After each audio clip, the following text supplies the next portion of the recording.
Okay, so we just used that some of the rules to do some calculations. We had 3 rules. We used, I think, just the mutually exclusive rule. All right, let's try this one.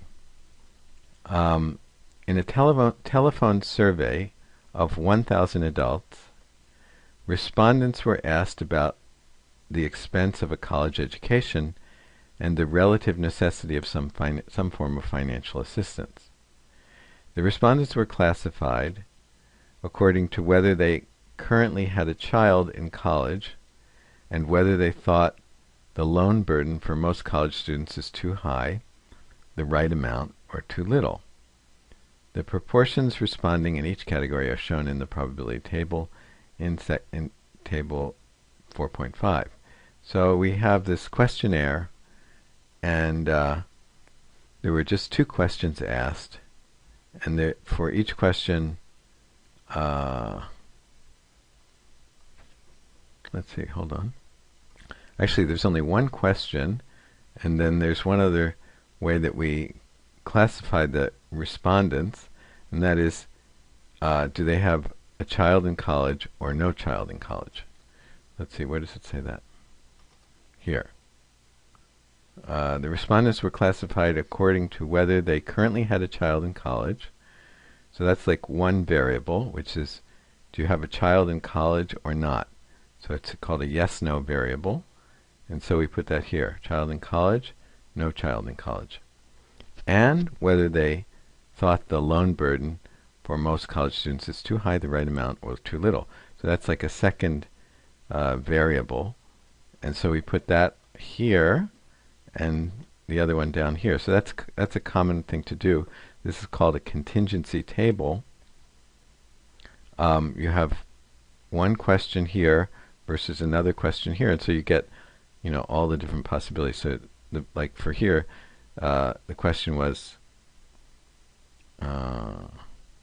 whether they thought the loan burden for most college students is too high, the right amount, or so too high, right amount, or too little. So, and here, child in college, no child in college.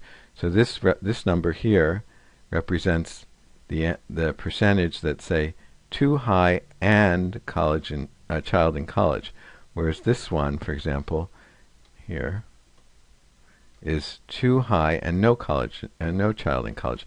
So that way we can get all the different possibilities for this question versus this question. Okay?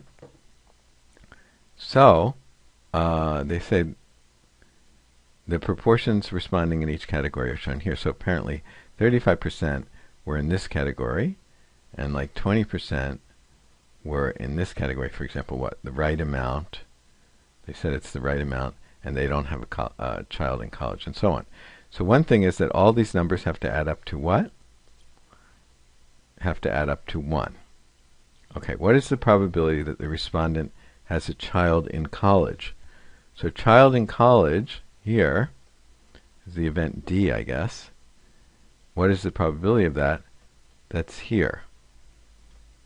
What is the probability that the respondent does not have a child in college?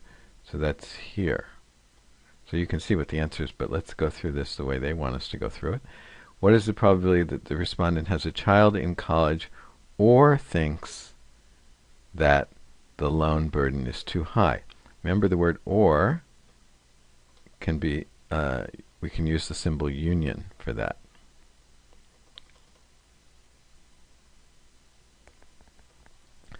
So table 4.5 gives the probabilities of the 6 simple events. So the simple events are here, 6 of them, in the cells of the table. For example, the entry in the top left corner here of the table is the probability that a respondent had a child in college and, look at that word and, so that means intersection, thinks the loan burden is too high. That is A intersect D. A is too high and D is child in college. Did they say that before? No, they didn't tell us what they meant by A and D, but you can see A means too high, B means right amount, C means too little, D means child in college, and E means, so these are events. They're not necessarily they're not simple events, but they are events.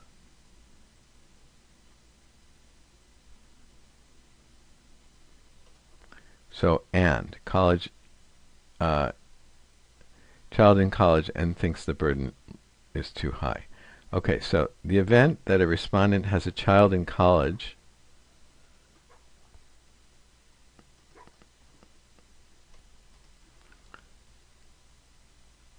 the event that a respondent has a child in college will occur regardless of his or her response to the question about loan burden. That is, event D consists of the simple events shown in the first row.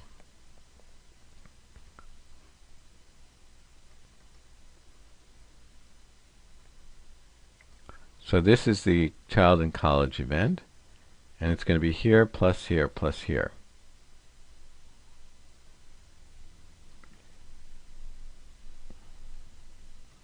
And this is called a marginal event. Marginal because basically if you sum up here, sum this plus this plus this, and put that answer right here, and then you can sum this plus this plus this, and put that answer right here. This is called the margin of the table. So what would be the sum that goes on the top one? 0.35, 0.8, 0.1, that's what? 0.44, right? So you have 0.44 here, and you'd have what? 0.56 here, right? So 0.44 here and 0.56 here. So that these would be in the margin, so to speak. And they would give me the probability of this, and then the probability of this. So those are called the marginal probabilities. You can also do the same thing here. You could sum this way, and you'd get 0.35 plus 0.25 is 0.6. So you'd put that 0.6 down here, and that would be what? The probability of A, of too high. And you could do the same thing here. You get 0.28 here, and you could do the same thing here. You get 0.12 here. So you'd get those numbers down here. Those would be called the marginal probabilities also.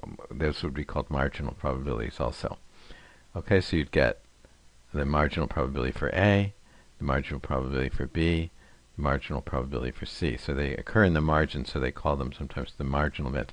In general, the probabilities of marginal events such as D and A are found by summing the probabilities in the appropriate row or column. The event that the respondent does not have a child in college, I guess that's the second question they asked. What is the probability that the respondent does not have a child in college? So what is that? Does not have a child in college, that's no child in college, that's E. And what's the probability of that? It's this plus this plus this. How can you have no child in college? You can have no child in college and think it's too high, or think it's the right amount, or think it's too little, and those are the only ways. So you just sum up these to get the answer, which is what? 0.45 plus 0.11 is 0.56, right? So the answer is 0.56, but they didn't do it that way. The event that the respondent does not have a child in college is the complement of D. So that's the other way to do it. So we could do it like I just said, but we can also say that no child in college is the complement of child in college, right? If you think about this picture back here, this is no child in college. That's the this is having a child in college is here. The complement of that is having no child in college, which is out here. So it is the complement.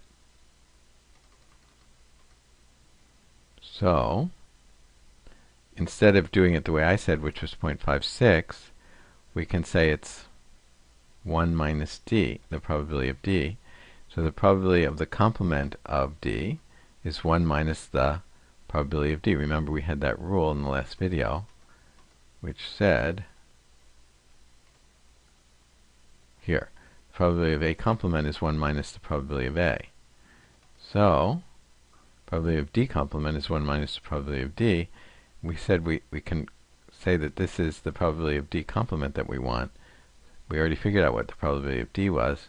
It was 0.44, so it's 1 minus 0.44, so we get 0.56, which is what we got the other way as well. Okay, what's the other one?